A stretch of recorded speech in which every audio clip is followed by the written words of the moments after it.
शशिवर्णं चतुर्भुजं प्रसन्नवदनं ध्यायेत् सर्वविघ्नोपशान्तये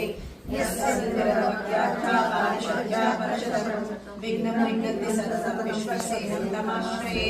व्यासं वसिष्ठनारायणशक्तिर्गोत्रमकल्मषं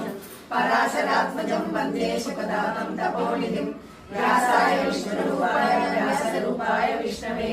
नमो वै नमः वासिष्ठाय नमो नमः अविकाराय शुद्धाय नित्याय परमात्मने सनैकरूपरूपाय विष्णवे सर्वविष्णवे यस्य स्मरणमात्रेण जन्म संसारबन्धनात् विमुच्यते नमस्तस्यै विष्णवे प्रभविष्णवे ॐ नमो विष्णवे प्रभविष्णवे श्रीवैष्णवायनोवाच श्रुत्वा धर्मानशेषेण पावनानि च सर्वशः युधिष्ठिरशान्तनं पुनरेवाभ्यभाषकः युधिष्ठिरोवाच किमेकं दैवतं लोके किं